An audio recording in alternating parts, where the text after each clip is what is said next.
बिस्मिल्लाहिर्रहमानिर्रहीम। अस्सलाम वालेकुम students, welcome to ARS education. आज हम पढ़ने जा रहे हैं LHV पार्ट 1 का पहला कंटेंट जो कि हमारे पास है इंट्रोडक्शन टू मिडवाइफरी। चलते हैं बच्चे लेक्चर की तरफ। सबसे पहले आज हम अपने लेक्चर के अंदर देखेंगे कि हमारे पास मिडवाइफरी की डेफिनेशन क्या है और इसका मेन डिफरेंस क्या है ऑब्स्टेट्रिक्स के साथ। इसके साथ ही बच्चे हम डिस्कस करेंगे a short history of midwifery and then हम बात करेंगे स्कोप ऑफ मिडवाइफरी के बारे में और एंड पे आपके साथ कुछ स्टैटिस्टिकल इंपॉर्टेंट टर्म्स जो है वो डिफाइन की जाएंगी या उनके फार्मूलाज वगैरह निकाले जाएंगे। तो ये होल लेक्चर आपके लिए बहुत ही इंपॉर्टेंट है, एंड तक इसको देखिएगा क्योंकि इसमें हम बहुत सी चीज़ों को जो है यानी कि जो मिडवाइफरी है बेसिकली इसमें हम इसको समझेंगे कि ये क्या होती है। और यही एक वो लेक्चर है जो इंट्रोडक्टरी लेक्चर हमारे पास भी कह सकते हैं उसको मिडवाइफरी के अबाउट, जो कि हमें लॉट्स ऑफ इंफॉर्मेशन देगा अबाउट मिडवाइफ के या मिडवाइफरी ऑक्यूपेशन के बारे में, जिससे रिलेटेड हमने होल सिलेबस को डिस्कस करना है। जी स्टूडेंट, सबसे पहले हम बढ़ते हैं मिडवाइफरी की डेफिनेशन की तरफ। तो मिडवाइफरी जो है हमारे पास बच्चे it is a health care profession. ये हमारे पास क्या है, एक हेल्थ केयर प्रोफेशन है which deals a child bearing women and also its labour and birth. Thirdly, it deals postpartum period or puerperium period.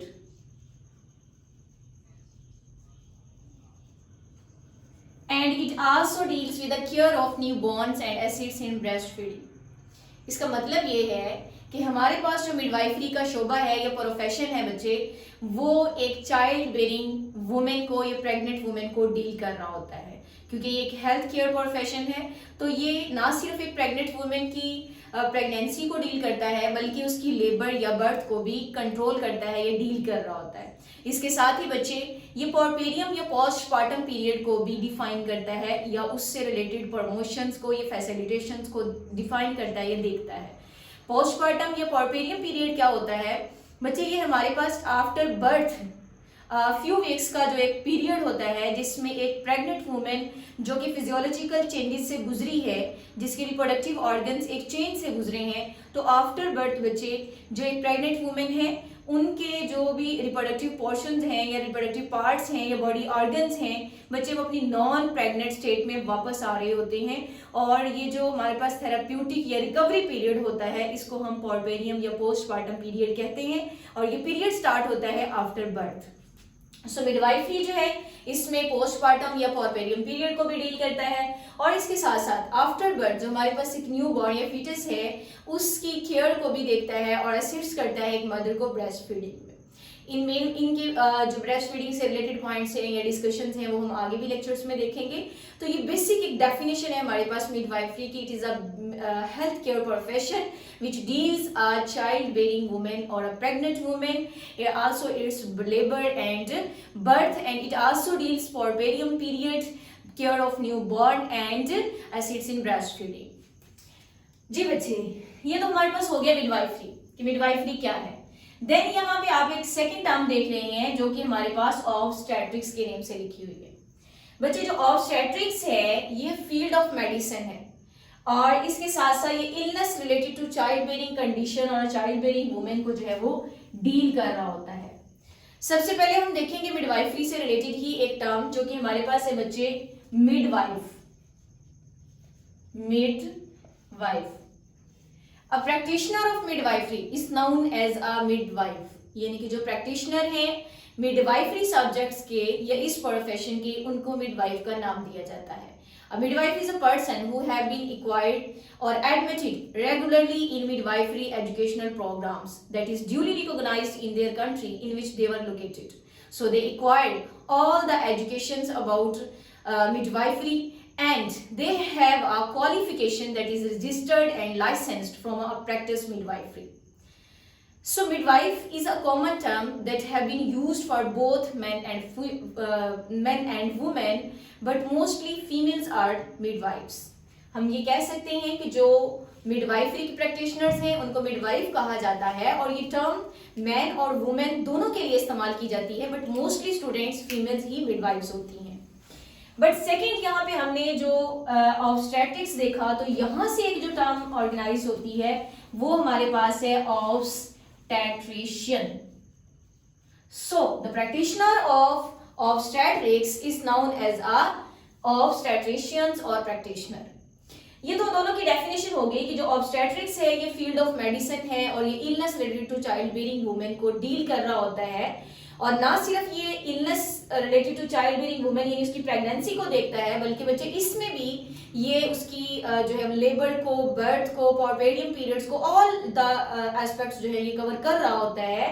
तो ये हमारे पास जो है ये ऑब्स्टेट्रिक्स है। बट यहाँ पे क्वेश्चन ये अराइज होता है कि जो मिडवाइफरी और ऑब्स्टेट्रिक्स है इनके दरमियान में मेन डिफरेंस क्या है, क्योंकि अगर हम इनकी डेफिनेशंस को देखें स्टूडेंट्स, तो मिडवाइफरी भी एक चाइल्ड बेयरिंग वुमेन को ही डील कर रहा है और ये हेल्थ से रिलेटेड हमारे पास एक प्रोफेशन है, जबकि जो ऑब्स्टेट्रिक्स है वो भी एक चाइल्ड बेयरिंग वुमेन को ही डील कर रहा है, उसकी प्रेगनेंसी को, उसकी बर्थ या लेबर को। So here we have to create a basic difference between midwifery and obstetrics.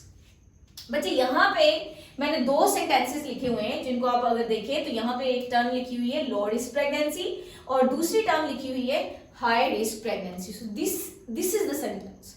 ये वो सेंटेंस है जो एक डिफरेंस क्रिएट करेगा मिडवाइफरी और ऑब्स्टेट्रिक्स के दरमियान में। सो सबसे पहले हम देखेंगे कि हमारे पास लो रिस्क प्रेगनेंसी क्या होती है। बच्चे ऐसी प्रेगनेंसी जिसमें कोई एक्टिव कॉम्प्लिकेशन मौजूद ना हो, यानी कि कोई ऐसा फैक्टर मैटरनल तौर पे या फिटल तौर पे प्रेजेंट ना हो जो कि किसी भी प्रेगनेंसी के अंदर कॉम्प्लिकेशंस को क्रिएट करे, तो ऐसी प्रेगनेंसी को एक हेल्दी प्रेगनेंसी या लो रिस्क प्रेगनेंसी कहा जाता है। इसमें एक हेल्दी प्रेग्नेंट वुमेन जो है एक हेल्दी बेबी को बॉर्न करती है, कॉम्प्लिकेशन जिसमें नहीं होती, तो ये हमारे पास है लो रिस्क प्रेगनेंसी।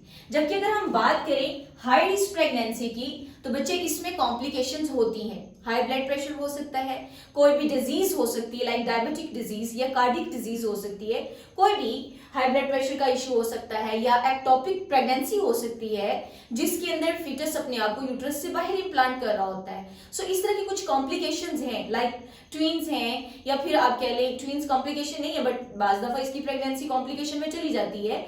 और इसके साथ ही जो है वो अगर हम देखें सिजेरियन सेक्शन का कोई केस है, सर्जरी केस है, तो ये थोड़ा सा कॉम्प्लिकेटेड केस है एक नॉर्मल प्रेगनेंसी या नॉर्मल लेबर से। सो वो हाई रिस्क प्रेगनेंसी में चला जाएगा।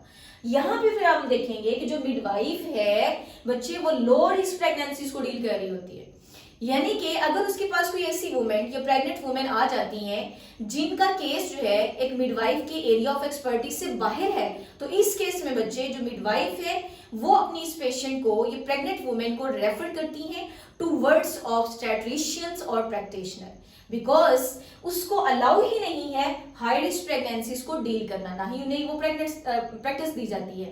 तो मिडवाइफ जो है ये लो रिस्क प्रेगनेंसीज को डील करती है और ऑब्स्टेट्रिशियंस जो है ये हाई रिस्क प्रेगनेंसीज को डील करने के लिए प्रैक्टिस लेते हैं, ये फॉर्मल एजुकेशन लेते हैं। सो ये एक बेसिक सा डिफरेंस है हमारे पास मिडवाइफरी और ऑब्स्टेट्रिशियंस के दरमियान, जिसमें जो है वो हमने लो और हाई रिस्क प्रेगनेंसी के साथ इसको डिफरेंशिएट किया। यही वजह है कि फिर हम ऑब्स्टेट्रिक्स को फील्ड ऑफ मेडिसिन भी कहते हैं, क्योंकि इसमें मेडिसिनली किसी भी इलनेस को रिलेट किया जो कि चाइल्ड बेयरिंग वुमेन या प्रेग्नेंट वुमेन से रिलेट होती है उसको डील कर रहे होते हैं, उसकी इलनेस को डील कर रहे होते हैं थ्रू मेडिसिन या मेडिकल ट्रीटमेंट होता है, जिसकी वजह से जो है हम ऑब्स्टेट्रिक्स को फील्ड ऑफ मेडिसिन कहते हैं।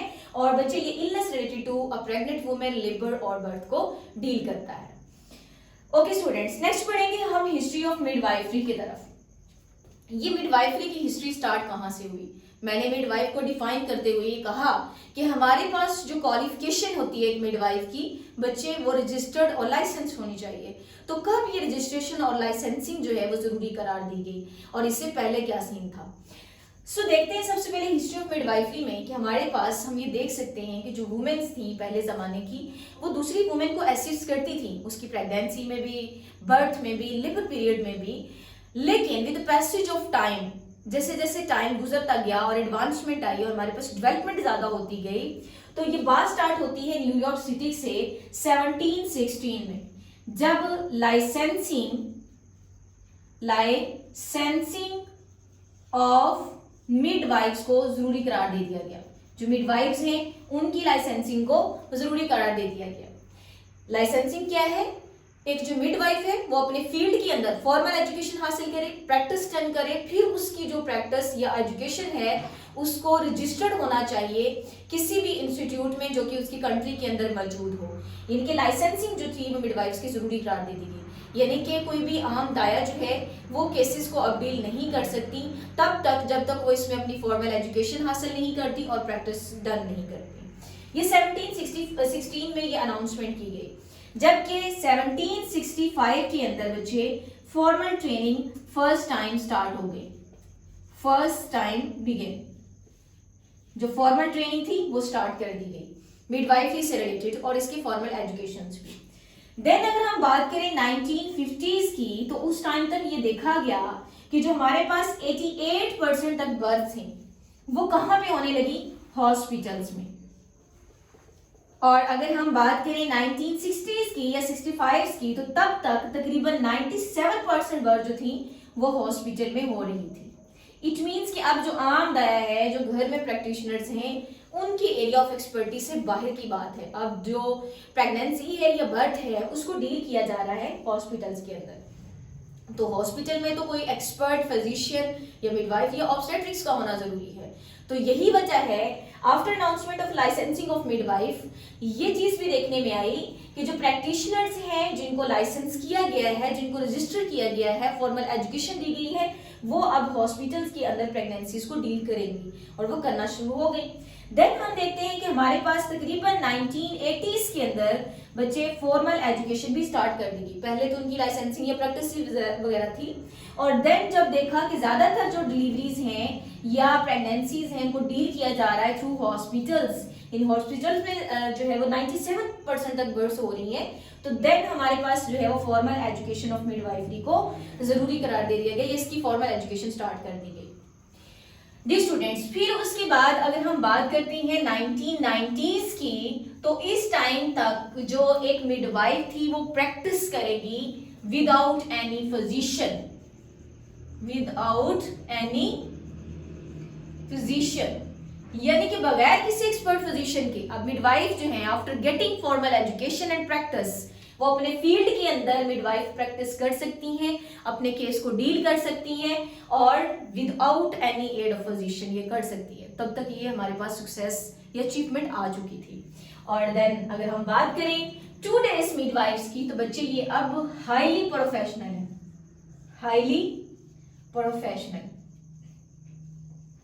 यानी कि अब की जो मिडवाइफ्स हैं वो फॉर्मल एजुकेशन भी हासिल करती हैं। जैसे कि हमारे यहाँ ये जितने भी कोर्सेज हैं LHV से रिलेटेड, मिडवाइफरी से रिलेटेड, ऑब्स्टेट्रिक्स से रिलेटेड, ये तमाम कोर्सेज पढ़ाए जाते हैं आपको, और उसके बाद इसकी प्रैक्टिस भी डन करवाई जाती है। आपको एक बाकायदा इसकी डिग्री लाइसेंस मिलता है और देन आप अपनी प्रैक्टिस को स्टार्ट करते हैं। तो आज की जो मिडवाइफ है बच्चे वो हाईली प्रोफेशनल है, यानी कि प्रोफेशनली अपने फील्ड में आगे बढ़ रही है। सो ये हमारे पास एक शॉर्ट टच था हिस्ट्री ऑफ मिडवाइफरी का। अब हम बढ़ते हैं बच्चे स्कोप ऑफ मिडवाइफरी की तरफ कि इसका क्या स्कोप है, इसमें क्या एम्स और रिस्पॉन्सिबिलिटीज हैं एक मिडवाइफ की। तो बच्चे यहाँ पे सबसे जो पहली टर्म है हमारे पास जो कि नीडेड भी है वो है diagnose health need related to a pregnant women, और इसके साथ साथ फैसिलिटेशन भी है, facilitation to a pregnant women.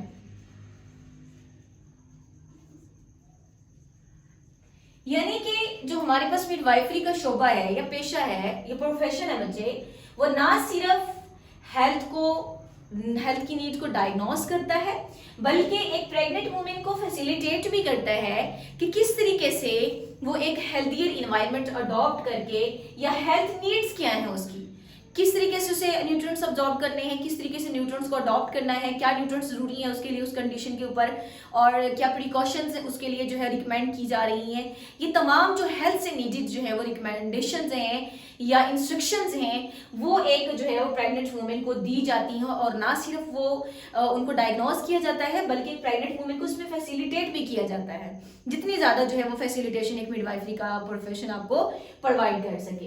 इसके अलावा बच्चे give a proper care to a pregnant women, pregnant women को जो है ये इनकी एम्स में शामिल है कि प्रेग्नेंट वुमेन को प्रॉपर जो है वो केयर प्रोवाइड की जाती है। प्रिवेंशन ऑफ डिजीज, कोई भी प्रिवेंशन है डिजीजेस जो कि रिलेटेड टू प्रेगनेंसी है, रिलेटेड टू प्रेगनेंसी, प्रेगनेंसी से रिलेटेड कोई भी डिजीज है उसको कैसे क्योर करना है, कैसे उसको डायग्नोज करना है, फिर उसको प्रिवेंशन देखनी है उसकी कि उस डिजीज को कैसे जो है वो हम उस पर काबू पा सकते हैं, उसको क्योर कर सकते हैं, क्या उसकी जो है वो हमारे पास डायग्नोसिस हैं, जो भी इससे रिलेटेड हमारे पास इंस्ट्रक्शंस होती हैं वो एक रिलेटेड टू प्रेगनेंसी वो एक प्रेग्नेंट वुमेन को प्रोवाइड की जाती है। जी बच्चे नेक्स्ट देखा जाता है administration of medicine to mother और फीटस। दोनों को जो है जो भी मेडिसिन रिकमेंड की जाती हैं उनको भी जो है वो एडमिनिस्टर किया जाता है। देखा जाता है कि कौन सी मेडिसिन कब रिकमेंड करनी है, किस स्टेज में किस मेडिसिन की जरूरत है, और अगर मेडिसिन दी जा रही हैं तो वो किस जो है वो थेराप्यूटिक एक्ट के लिए इस्तेमाल हो रही है। तो ये सारी जो एडमिनिस्ट्रेशन है ये भी मिडवाइफरी के अंदर डन की जाती है। बच्चे नेक्स्ट हमारे पास है प्रमोशन ऑफ एक्सरसाइजेज, और दोनों इसमें एक्सरसाइजेज हो सकती हैं एंटी नेटल एक्सरसाइजेज, और दूसरी हमारे पास है बच्चे post natal exercises. Antenatal pregnancy के दौरान यानी बर्थ से पहले की क्या एक्सरसाइजेज हैं और पोस्ट नेटल बाद में क्या एक्सरसाइजेज हैं, ये सारी रिकमेंड की जाती है या प्रमोट किया जाता है एक प्रेग्नेंट वुमेन को कि कौन सी एक्सरसाइजेज उसके लिए जरूरी है, कितना वॉक करना जरूरी है, कितनी बेड रेस्ट जरूरी है, कितना स्लीप जरूरी है। ये सारी जो है वो रिकमेंडेशंस या प्रमोशंस एक मिडवाइफ को प्रोवाइड की जाती हैं। इसके साथ ही बच्चे सुपरविजन और मेंटेनेंस ऑफ ऑक्सीजन सप्लाई को भी देखा जाता है कि जो एक मदर और फीटस है उनको किस हद तक जो है वो ऑक्सीजन की सप्लाई दी जा रही है, या अगर नीड है तो कैसे उसको जो है वो पूरा किया जाएगा। तो ये सुपरविजन और मेंटेनेंस ऑफ ऑक्सीजन सप्लाई ये भी इस फील्ड में देखी जाती है। नेक्स्ट बच्चे हमारे पास है promotion of breast feeding. Breast feeding क्यों जरूरी है एक न्यू बॉर्न के लिए, किस तरीके से उसको ब्रेस्ट फीड करवाना है, क्या उसके जो है हमारे पास बेनिफिशियल पॉइंट्स हैं, जो भी हमारे पास ब्रेस्ट फीडिंग से रिलेटेड रिकमेंडेशंस हैं, डायग्नोसिस हैं, फैसिलिटेशंस हैं, प्रमोशंस हैं, ये तमाम की तमाम एक प्रेग्नेंट वुमेन को प्रोवाइड की जाती हैं थ्रू द मिडवाइफरी। स्कोप है इसका, एम है इसका। इसके बाद बच्चे हमने इस्टेब्लिशमेंट देखनी है एक हेल्थियर इन्वायरमेंट की, ताकि वो एक हेल्थियर और हेल्थी प्रेग्नेंट वुमेन को सपोर्ट करे to birth healthy baby. And next हमारे पास टर्म है operative diagnostic and therapeutic acts. इन दोनों को भी डील करना एक मिडवाइफरी प्रोफेशन का एम है। अच्छा, ये दोनों पॉइंट्स क्या हैं? ऑपरेटिव डायग्नोस्टिक में ये देखा जाता है कि अगर हमारे पास कोई सिजेरियन सेक्शन या सर्जरी केस है तो क्या उसकी डायग्नोस्टिक है, क्या इस टाइम पे जो है वो नीडेड है, किन चीज़ों की ज़रूरत है और किस तरीके से इस एक्ट को आगे चलाना है, सर्जरी को कैसे देखना है, ये सारी चीज़ें जो है वो ऑपरेटिव डायग्नोस्टिक जो है वो डन की जाती है मिडवाइफरी के अंदर। और इसके अलावा थेराप्यूटिक एक्ट, थेरापी कहते हैं हम प्रोसेस को या रिकवरी को या इलाज को। तो जितने भी थेराप्यूटिक एक्ट्स होते हैं, इलाज से रिलेटेड एक्ट्स होते हैं, इनको भी मिडवाइफरी का प्रोफेशन डील कर रहा होता है। और लास्ट में बच्चे हमारे पास है family planning, that was very necessary for the health of mother and foetus. Mother और फीटस की हेल्थ के लिए फैमिली प्लानिंग बहुत जरूरी है और इसका एक डायरेक्ट इम्पैक्ट आता है पेरेंट्स की जो एक हेल्थ है उसके ऊपर, ना सिर्फ एक मदर बल्कि फादर की हेल्थ के ऊपर भी आता है। इसके बहुत से पॉइंट्स हैं फैमिली प्लानिंग के, इंशाल्लाह इसका एक लेग कंटेंट है हमारे पास, इसको हम डिटेल में डिस्कस करेंगे कि किस तरीके से जो है मिडवाइफरी के अंदर जो फैमिली प्लानिंग का पॉइंट है कितना इंपॉर्टेंट है। नेक्स्ट स्टूडेंट्स हम डिस्कस कर रहे हैं इंपॉर्टेंट वाइटल स्टैटिस्टिक्स। ये कुछ स्टैटिस्टिकल टर्म्स हैं जिनसे बच्चे आपको नो होना जरूरी है, क्योंकि ये वो टर्म्स हैं जिनको अंडरस्टैंड करके आप देख सकते हैं कि आप अपने फील्ड में किस हद तक जो है वो आगे जा चुके हैं। क्योंकि ये कुछ टर्म्स का इल्म होना जो है वो as a citizen, as a practitioner, as a midwife हमारे लिए ज़रूरी भी है और इससे हम जो है यूज़ करके बहुत सी जो है वो रेट्स भी फाइंड आउट कर सकते हैं। तो यहाँ पर कुछ आप पॉइंट्स देख सकते हैं जो मैंने लिखे हुए हैं। ये हमारे पास है बच्चे बर्थ रेट है, डेथ रेट है, स्पेसिफिक डेथ रेट है, पेरिनेंटल मोर्टेलिटी रेट है, न्यूनेंटल मोर्टेलिटी रेट है, इन्फेंट मोर्टेलिटी रेट है, maternal mortality rate and still birth. तो इनको वन बाय वन हम डिफाइन करते हैं और देखते हैं कि इसके अंदर क्या जो है वो स्टैटिस्टिकल टर्म्स हैं, इनके क्या फार्मूलाज हैं और ये कहाँ पे यूज़ हो रहे हैं। अच्छा बच्चे, सबसे पहले यहाँ पे लिखा हुआ है बर्थ रेट। तो यहाँ अगर मैं इस बर्थ रेट को डिफाइन करना चाहूँ तो मैं कुछ यूं करूँगी, it is number of lives birth during a year per 1000 estimated mid-year population. जी बच्चे, it is the number of lives birth, यानी कि कितनी जिंदगियां या कितनी नंबर ऑफ लाइव्स बर्थ हो रही हैं ड्यूरिंग अ ईयर, एक साल में। लेकिन ये जो आपने number of lives birth deal करनी है या फाइंड आउट करनी है बच्चे, ये आपने करनी है पर 1000, यानी 1000 पीपल्स में से। लेकिन कब? एस्टिमेटेड जो है आपका पास टाइम या जो नंबर है 1000 होना चाहिए और टाइम मिड ईयर पॉपुलेशन होनी चाहिए, यानी कि जब मिड ईयर होता है हमारे पास उस टाइम पे आपने 1000 पॉपुलेशन में से देखना है कि कितनी नंबर ऑफ लाइव्स बर्थ ले रही हैं, तो वो हमारे पास क्या होगा? बर्थ रेट होगा। अच्छा, अगर इसका हम फार्मूला लिखना चाहें तो हम कुछ यूं लिखेंगे, birth rate is equal to number of lives birth, आगे आप ड्यूरिंग ऑफ ईयर भी लिख सकते हैं। उसको डिवाइड करना है बच्चे आपने मिड ईयर पॉपुलेशन के साथ, मिड ईयर पॉपुलेशन। लेकिन वो पॉपुलेशन कितनी होनी चाहिए बच्चे? 1000। So this is the complete formula to find out the birth rate. Birth rate को फाइंड आउट कैसे कर सकते हैं? नंबर ऑफ लाइव्स बर्थ, कितनी नंबर ऑफ लाइव्स बर्थ हो रही है ड्यूरिंग, या total number of mid year population, mid year population में कितनी बर्थ हुई है। लेकिन वो किस में से देखनी है आपने? 1000 मेंबर्स में, ये 1000 की पॉपुलेशन में आपने देखनी है कि कितनी नंबर ऑफ लाइव्स बर्थ हुई हैं। उनको जब आप इस तरीके से कैलकुलेट करोगे तो बच्चे आपके पास क्या आ जाएगा? बर्थ रेट आ जाएगा। अगर आप हम एक estimated birth rate of Pakistan का जिक्र करें तो वो हमारे पास राउंड अबाउट 26.042 है पर 1000 पीपल्स, योर पीपल, सॉरी। तो बच्चे ये हमारे पास जो है एक बर्थ रेट है जो कि इसी वे से कैलकुलेट किया हुआ है। नेक्स्ट जो हमारे पास जो टर्म है वो है डेथ रेट। बर्थ रेट और डेथ रेट, ये जितने भी ये टर्म्स हमने डिफाइन करनी है इनमें कोई खास के स्पेसिफिक डिफरेंस नहीं है, कुछ पॉइंट्स का डिफरेंट है। सो ये आप टर्म्स इजीली एंड आसानी के साथ जो है वो याद कर सकते हैं। अब देखें, यहाँ पे हमने लिखा था it is number of lives birth, यहाँ पे बच्चे हम लिखेंगे it is number of lives. अब चूंकि हम डेथ रेट पढ़ रहे हैं तो हम बर्थ नहीं लिखेंगे, यहाँ पे क्या लिखेंगे? डेथ, डेथ लिखेंगे। और ये भी कब हो रहा है, इसको रेट को आपने चेक करना है ड्यूरिंग अ ईयर। और सेम वही कंडीशन पर 1000 estimated mid year population, mid year population. Similarly वही डेफिनेशन है, बस आपने यहां पे जो एक डिफरेंस क्रिएट किया है वो नंबर ऑफ लाइव्स बर्थ थी और यहाँ पे हमारे पास नंबर ऑफ लाइव्स डेथ है। इसका भी आप जो है वो फॉर्मूला इसी तरीके से लिखेंगी। डेथ रेट जो है हमारे पास बराबर होगा students number of lives death divided by mid year population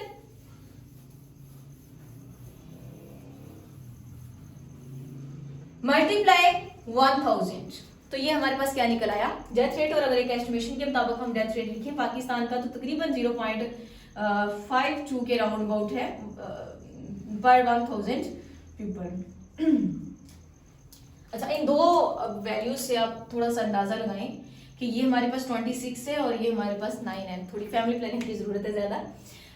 यहाँ पे नंबर ऑफ जो लाइव्स हैं, ये बर्थ रेट है बच्चे वो 26 है पर 1000 पीपल्स, यानी कि अगर हम 1000 पीपल्स का मीडियम में एस्टिमेट ले रहे हैं तो वहाँ पे जो नंबर ऑफ लाइव्स हैं वो कितनी है, बर्थ जो हो रही है वो 26 है और नंबर ऑफ लाइव्स डेथ कितनी है? 9 है।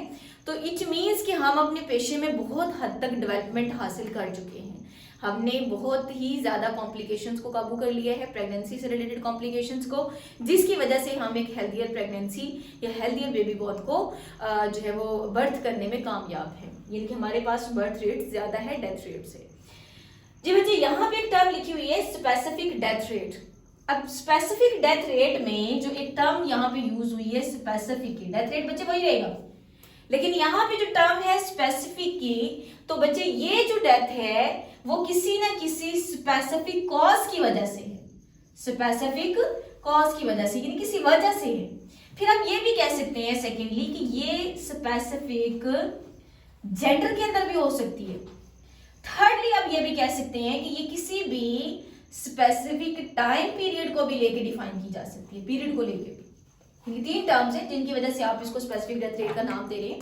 कोई भी स्पेसिफिक कॉज है, कोई बीमारी खास किस्म की कोई आ गई है स्पेसिफिक जिसकी वजह से डेथ रेट इंक्रीज हो गया है, तो आप वहां पे उसका जो है वो लिखेंगे यहाँ पे कि जो हमारे पास death rate due to specific disease का नाम लिखें उसका, फिर आप लिखें कि कितनी नंबर ऑफ लाइव्स की डेथ हुई है इस कॉज की वजह से, उसको आप मीडियन पॉपुलेशन के साथ डिवाइड करें, मल्टीप्लाई कर दे 1000 के साथ, तो वो आप क्या कैलकुलेट कर लेंगे, स्पेसिफिक डेथ रेट। इसी तरीके से आप स्पेसिफिक जेंडर के अंदर उसको फाइंड आउट कर सकते हैं।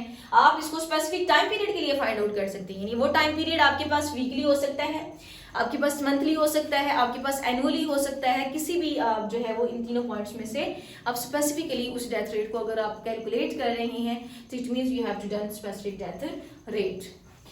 अच्छा बच्चे, नेक्स्ट जो है बड़ा ही इंटरेस्टिंग 3 टर्म्स हैं जिनको हम डिफाइन करने जा रहे हैं, पढ़ने जा रहे हैं, और इनको आपने बस इनका एक तीनों का डिफरेंस क्रिएट करना है, बाकी सारी चीजें इसमें वही पुट होनी है जो हमने अभी तक पढ़ी हैं, तो इनसे आपने परेशानी होना बल्कि आपने इसको एंजॉय करना है। अच्छा जी, देखते हैं हमारे पास 3 टर्म्स कौन सी बच्चे। एक लिखी हुई है पेरिनेटल, दूसरी लिखी हुई है न्यूनेटल और थर्ड लिखी हुई है इन्फेंट। तीनों के अंदर हमने देखना है, तीनों के अंदर ही बच्चे फिटस की डेथ होती है, न्यूबॉर्न बेबी की, और तीनों ही मॉर्टेलिटी रेट है हमारे पास, लेकिन डिफरेंस क्या है पेरिनेटल, न्यूनेटल और इन्फेंट में। तो सबसे पहले तो ये हमारे पास है डेथ ऑफ फिटस, ये फिटस की डेथ है। अब ये होगी कहाँ का, वो पेरिनेटल केस में। तो पेरिनेटल केस में बच्चे ये डेथ होगी ड्यूरिंग बर्थ, जब एक चाइल्ड की बर्थ हो रही होती है, अगर उस बर्थ के दौरान चाइल्ड की डेथ हो जाती है, न्यूबॉर्न बेबी की या फिटस की डेथ हो जाती है, तो तब भी वो पेरिनेटल मोर्टेलिटी रेट कहलाएगा। या फिर with in 7 days after birth, birth के बाद 7 डेज के अंदर अगर किसी इन्फेनेट की या हमारे पास किसी फिटस की डेथ हो जाती है, तो वो बच्चे, इन्फेनेट नहीं फिटस बोलेंगे, ये न्यू बॉर्न बोलेंगे इसको, तो उसकी अगर डेथ हो जाती है 7 डेज के अंदर, तो देन हम उसको पेरिनेटल मोर्टेलिटी रेट कहेंगे। जैसे मेरे मुंह से भी इन्फिनिट का वर्ड लिखना है, तो हमने अभी देखना है कि इन्फिनिट कंडीशन कब क्रिएट होती है, यानी कि इससे पहले ही हमारे पास फिटस या न्यूबॉर्न बेबी है, जबकि इसको हमने पेरिनेटल बेबी कहना है या पेरिनेटल मोर्टेलिटी रेट कहना है जब उसकी अगर डेथ हो रही है।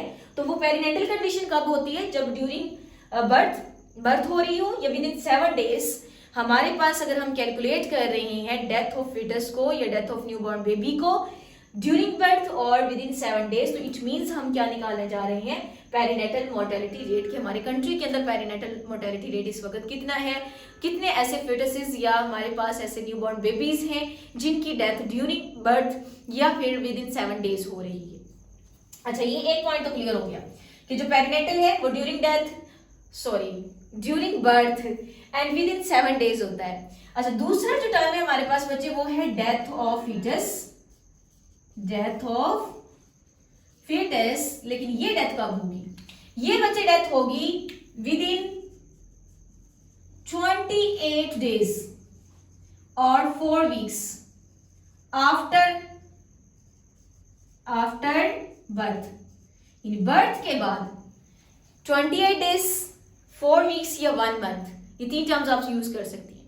अगर इनके दौरान एक फिटस की या न्यू बॉर्न बेबी की डेथ हो रही है, then you have to calculate neonatal mortality rate. Third term में बच्चे हमारे पास इन्फिनिट की, और ये भी हमारे पास है डेथ ऑफ फिटस बच्चे। लेकिन ये कब होगी, कब हम इसको इन्फिनिट बोलेंगे, जब ये डेथ होगी विद इन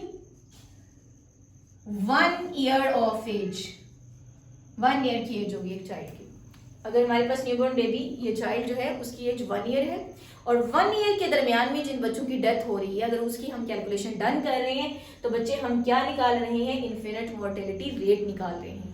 तो ये तीनों के दरमियान में डिफरेंस था, perinatal during birth within 7 days, neonatal 28 days, 4 weeks और 1 month, and infinite within 1 year.